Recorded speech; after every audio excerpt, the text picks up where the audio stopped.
Once Upon a Christmas Time by Thyra Ferré Bjorn. Chapter 3.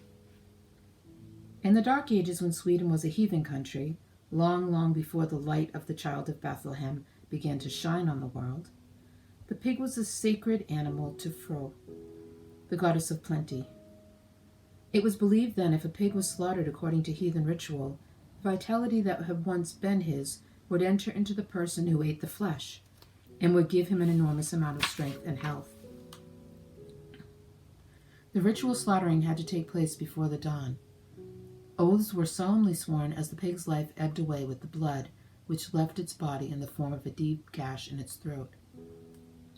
Strong liquor was poured over its back, and if a person dipped a finger into the blood and made a mark on his own forehead, good luck would follow in the months ahead. At the Festival of Lights, the pig was a most important animal, roasted and devoured by the people, who ate and drank beyond their usual capacity. The tradition of eating too much at Christmas time has stayed on with the Swedish people, for at no other season of the year is more food or drink consumed. And the pig has remained the favorite dish for the feast days. The pig which had the honor of becoming a glorified Christmas pig was chosen very shortly after its birth. Selected as a tiny piglet, he was then pampered and fed the best food, so his meat would be of the finest quality. Not everyone was lucky enough to have a farm, but almost every family had a Christmas pig, which was boarded on a farm from the spring of his birth until October, when his days on earth were ended. It was usually on a Saturday in the spring that the parents would take their family to a nearby farm and buy a little piglet. Then they would board him there during his short lifespan. The piglet selected would have to be perfect. Rosy and round, with tiny ears, a long pink snout, and a curly little tail. He always made a grunting sound, and he was always hungry. He was the children's delight from the beginning, and in the months that followed he became their pet. They loved him and gave him such names as Oscar, Stefan, or Amandus. This name he soon acknowledged when he was called, especially if food was brought into his sty. He would climb the boards with his cloven hooves and squeal with joy when anyone approached with a pail of food, mostly potatoes, milk, and table scraps. Petted and coddled, he soon became big and fat. Toward the end of summer, he could hardly make it to the trough where he ate, and he could no longer climb the boards. His stomach almost touched the floor when he waddled around, and he became too lazy to move at all, except to eat. Every time the children came to visit their pet, he had grown fatter, and he slept most of the time in the plentiful straw that had been provided for him in great abundance in the corner of his sty. At first he loved to play with it and get both the straw and himself covered in dirt. But by the middle of October he had become too big and fat to move. He only made a grunting noise in answer to the children's call, and they knew it was just too much of an effort for him to come to the boards so they could pet him. Then suddenly it would happen. The father of the house would announce, "Amandus is big enough now. We shall ask Farmer Svensson when we can have him slaughtered." How well I can remember Papa uttering those words to us children, and what a stab of pain went through my heart. How we pleaded for mercy for our pet Amandus, but our plea fell on deaf ears. Since this repeated itself every year, Papa had learned to harden his heart every October. Amandus had to be sacrificed for our holiday food.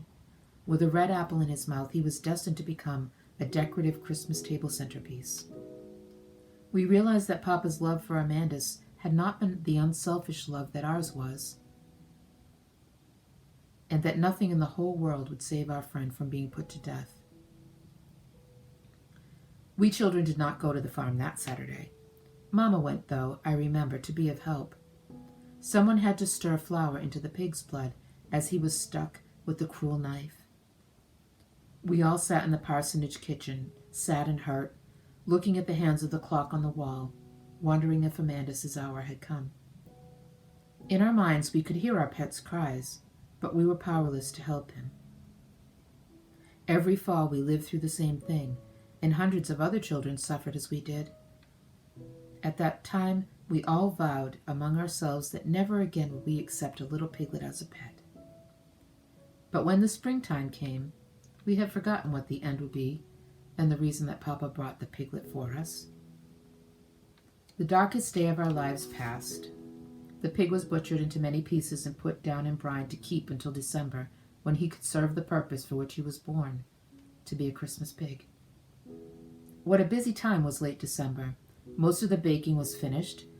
Instead of the aroma of cookies baking, the kitchen was filled with the odor of meat cooking, and the mixture of delicious and mysterious spices used only at this time of the year. The 2 big hams were rosy red. As a rule, only one was used for Christmas. The other one was saved for later in the year. The ham was decorated in a special way for Christmas Eve. There was colored fringed tissue paper surrounding it, some curly green parsley that had grown in a flower pot to be used on this special occasion. Parts of the pig, like the lungs and the heart, were boiled and then ground and mixed with barley and spices.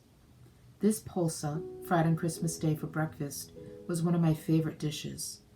How good it tasted when we returned home from church. It was served with blodpult, a wonderful blood pudding that we ate with lingonberries. Any remaining polsa was made into hakekorv, which was a sausage. We stuffed the mixture into the skins by hand. The skins, too, were part of the pig that had been cleaned at the time of the slaughtering and kept in salt water until they were white and clear and ready to use. There were many kinds of sausages besides the hakekorv. There was fläskkorv, made with pork meat and spices, and the kokekorv, made with beef and pork, and the potatiskorv, with beef and pork and potatoes mixed together, each with mysterious spices that set it apart from any other. The sausage ropes were cut into the desired sizes and tied at both ends with white string. One had to be careful not to stuff them too full, lest they burst when they were boiled. At least 2 different kinds of head cheese were made. One of ground veal and pork hardened in a fine mold was called kalvesylta. Then there was one called pressylta, made in layers of pork and veal and coarsely chopped pepper and salt on each layer. This was wrapped in pork rind, tied with strings, placed in brine, and a heavy weight was laid on it. Sliced very thinly for Christmas Eve, it was delicious. There were pork loins and the spare ribs and the liver, all contributing wonderful meals for holiday feasting. The salted side meat, a mixture of lean and fat, we sliced like bacon. The liver was divided and some of it was made into liverwurst. But the largest portion was cooked slowly all day on top of the stove after having been specked with suet. Served with a rich brown gravy, it contributed to an elegant meal. Every bit of the pig was used for food.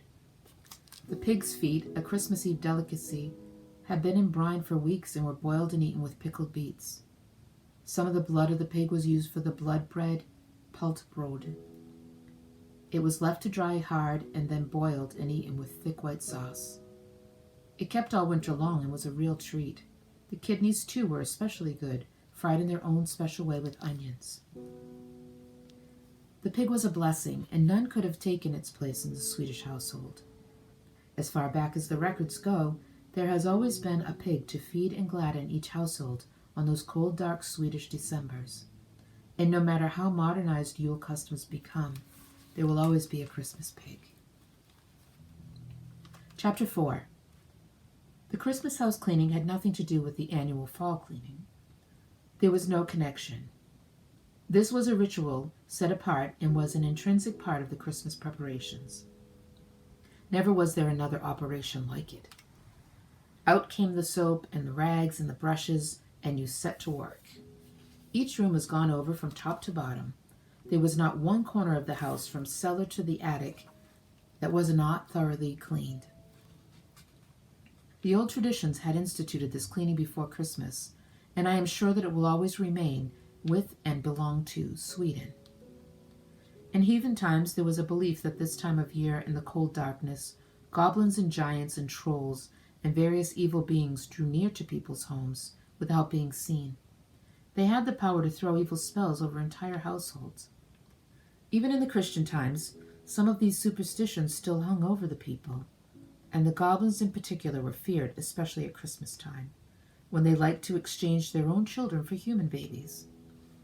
The sad part of such ignorance was that the child who grew up with an abnormally large head, or one mentally retarded, was believed to be a goblin baby, a changeling. Even if a child was naughtier than other children or unusually mischievous, adults would often cry out during especially trying times, "I believe you are a goblin child." But it was said that evil monsters had a dread fear of cleanliness. And if a house were completely clean, without a speck of dirt anywhere, they would be completely powerless, and their bewitching would have no effect on their intended victims. And because the people believed that evil was strong at Christmas time, but that good was stronger, they used cleanliness as a weapon, like a disinfectant, to rid themselves of the threat of evil spells. Never were dirt and dust and cobwebs more hunted than at Christmas cleaning time. Curtains and drapes came down, and rugs and quilts and blankets and bedclothes were shaken and aired out of doors until they could be brought in fresh and free from dust. Every bit of furniture was moved from its place so that no dust or dirt could hide from the eye of the cleaner, not even in the dark corners of the house. Nothing went unmoved or undetected. Window panes were washed until they were sparkling and clear, and ceilings and walls were brushed down. Even the large wooden floors were scrubbed on hands and knees until they showed gleaming stretches between the gaily colored, hand-woven rag rugs. The starched lace curtains competed in whiteness with the deep snow outside the window, and when every drawer, every closet, every nook was spotless and in order, the house began to take on a holiday look. The silver and copper shone their brightest. Mamma never used silver polish to perform this miracle. Perhaps there was no silver polish in those days. She used wood ash with a little water, which soon removed the blackest tarnish from any silver. But often the pieces were simply placed in a bowl of warm soap suds, scrubbed with a soft brush and wiped dry. And there they were, trying to outshine the December sun as they were placed on the embroidered cloth, on the serving table in the best room where the big round table stood in the middle of the floor. But perhaps the kitchen showed the greatest signs of cleaning. There was a certain hominess about the large Swedish kitchen with all its copperware spread out on walls and stoves and shelves. The big copper coffee pots shone like gold, and the sheen of the copper reservoir at the side of the black iron stove made a fine contrast. On the broad window sills, red geraniums in full bloom added a touch of bright color to the scene. It was as though everything wanted to sparkle cheerfully for the gay days ahead. The housewife herself moved with a certain grace as she went about her tasks. Her heart was light now that most of the work had been accomplished. It was hard work, but very gratifying to behold the results. The children had all taken part in the work. They had been free from school for their winter vacation since the early part of December. Each member of the family wanted a share in making the home Christmas time ready, and took great pride in each job he was allowed to perform. I often wonder how dark, threatening thoughts could get a foothold in such a happy family atmosphere.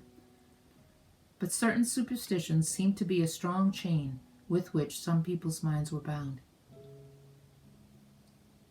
Little was done during the holidays, and one of the last tasks to be completed was to see that plenty of wood was chopped and placed in the big wood bin in the kitchen, and that extra logs were stacked in the back hall.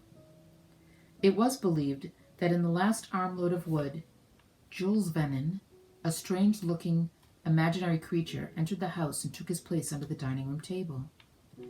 He had only one large eye in the middle of his forehead, but he could see everything that went on. We would not see him, but we knew he was there. If the household was filled with joy and harmony, there was nothing to fear from him. If there was trouble between members of the family, awful things would begin to take place immediately, and there would be no luck for that family in the coming year. The Christmas bath, the night before Christmas Eve, was the last item of the pre-holiday ritual and was also traditional. Out came the old wooden tub. It was placed right in the middle of the kitchen floor and filled with steaming hot water. And beginning with the youngest, each person had his turn until each member of the family was properly scrubbed and worthy to dwell in a spotless home. For on the morning of the day before Christmas, everything had to be perfectly clean and beautiful. You awoke that morning with a deep feeling of exhilaration, acutely aware that all was in order. And then began the longest wait of a child's life, the eternal period of time until Christmas was really there.